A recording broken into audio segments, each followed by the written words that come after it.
Caríssimos pastores Luiz e Sandra Pedroso, titulares desta 8ª Igreja Batista Filadélfia de Curitiba, cumprimentos também aos pastores Roberto Monteiro de Castro e Gilson Bétega, membros e colaboradores voluntários do Ministério da mesma. Prezados irmãos, irmãs e demais participantes, hoje vamos estudar uma importante lição de autoria do ilustre e culto pastor Elton Batista de Melo, que tem como título José, suas virtudes e os propósitos divinos. Os objetivos da lição são, primeiro, conhecer a história de superação de José, filho de Jacó, de escravo vendido pelos irmãos a governador do Egito. E perceber a instrumentalidade de José ao entender e cumprir os propósitos estabelecidos por Deus. Não foi uma jornada fácil. E também praticar.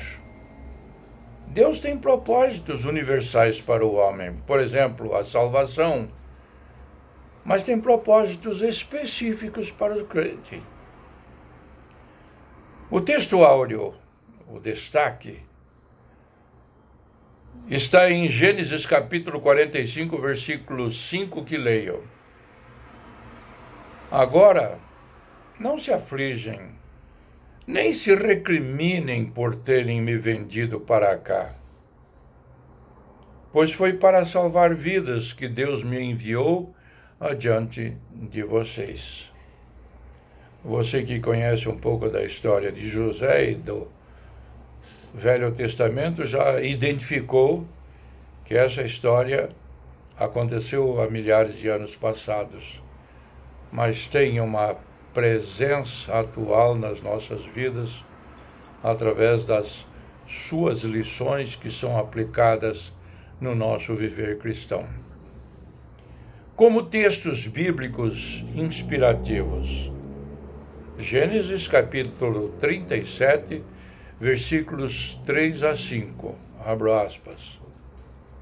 Ora, Israel gostava mais de José do que de qualquer outro filho, porque ele havia nascido em sua velhice. Por isso mandou fazer para ele uma túnica longa. Quando seus irmãos viram que o pai gostava mais dele do que de qualquer outro filho, odiaram-no e não conseguiam falar com ele amigavelmente. Certa vez José teve um sonho e, quando contou a seus irmãos, eles passaram a odiá-lo ainda mais. Vamos agora para Gênesis capítulo 37, versículos 26 a 28. Abro aspas. Judá disse então a seus irmãos: que ganharemos se matarmos o nosso irmão e escondermos o seu sangue? Vamos vendê-lo aos ismaelitas.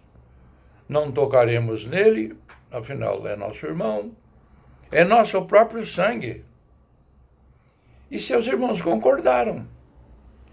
Quando os mercadores ismaelitas de Midian se aproximaram, seus irmãos tiraram José do poço e o venderam por 20 peças de prata aos ismaelitas, que o levaram para o Egito.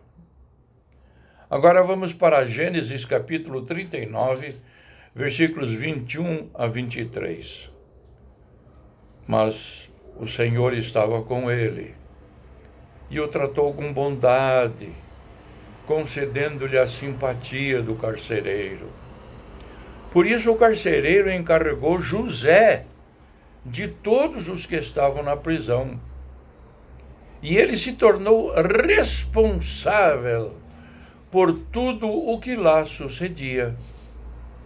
O carcereiro não se preocupava com nada do que estava a cargo de José, porque o Senhor estava com José e lhe concedia bom êxito em tudo o que realizava.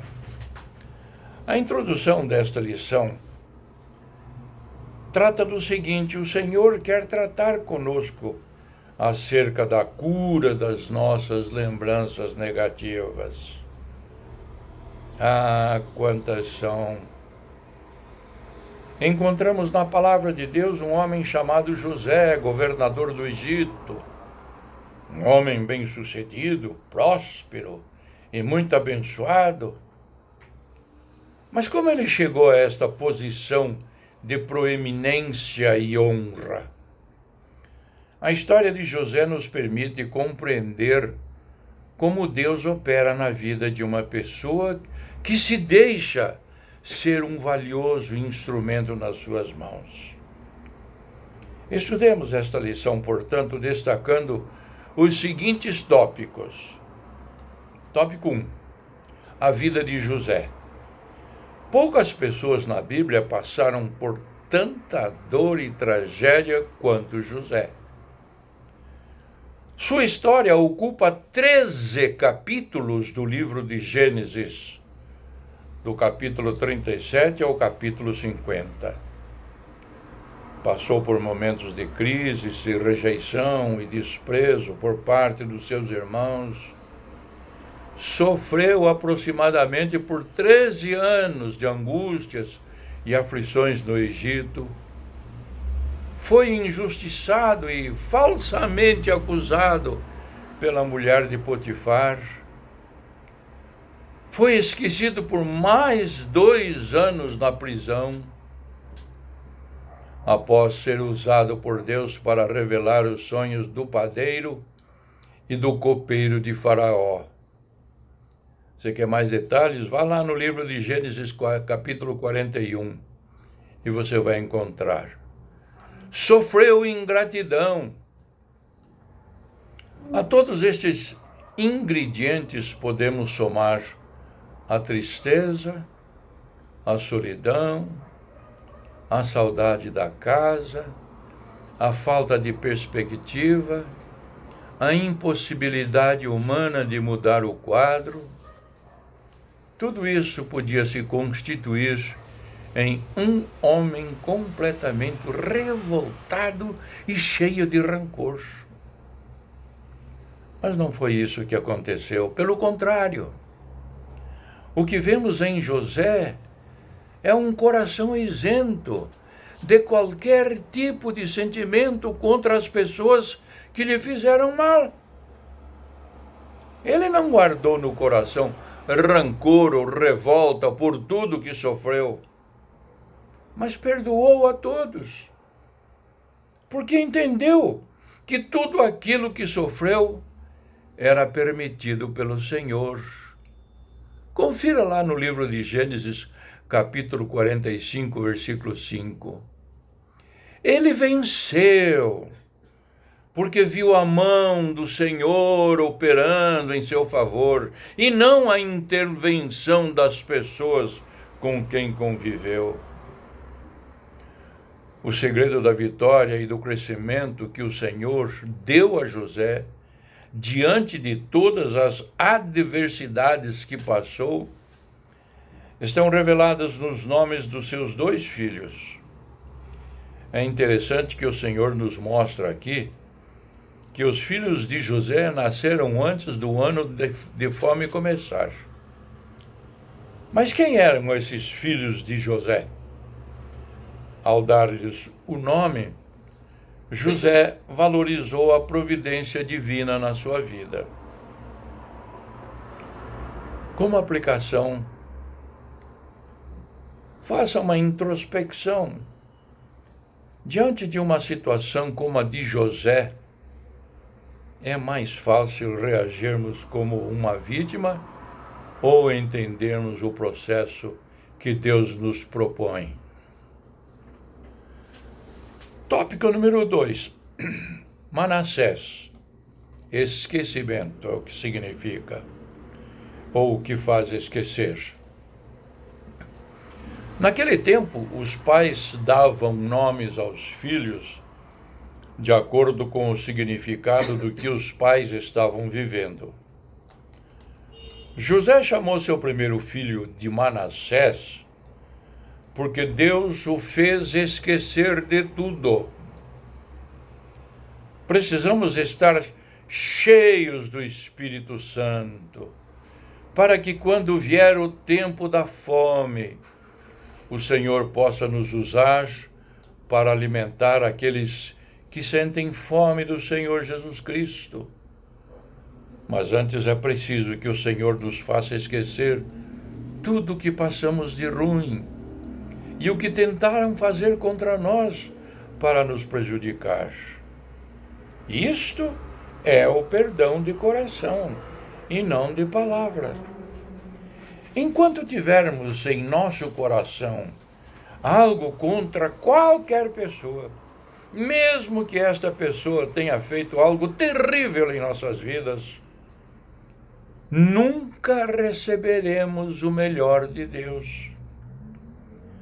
Às vezes passamos anos e anos guardando uma mágoa de uma pessoa que Deus usou para nos tratar. Isto mesmo, para nos tratar. E não percebemos isso. Quando não perdoamos e esquecemos, ao invés de crescermos, diminuímos. E o que é pior?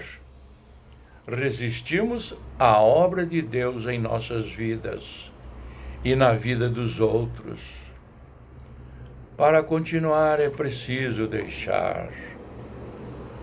Como aplicação, o que você precisa deixar para trás na sua vida, agora mesmo? Pense e tome a decisão. Tópico 3. Efraim. Significado: duplamente frutífero ou próspero. Quando nasceu-lhe o segundo filho, o nome dado foi Efraim, que significa duplamente frutífero e próspero, como já dissemos. Esse filho demonstra que Deus o fez crescer na terra da aflição e aponta para a segunda fase da obra de Deus na vida de José: o crescimento.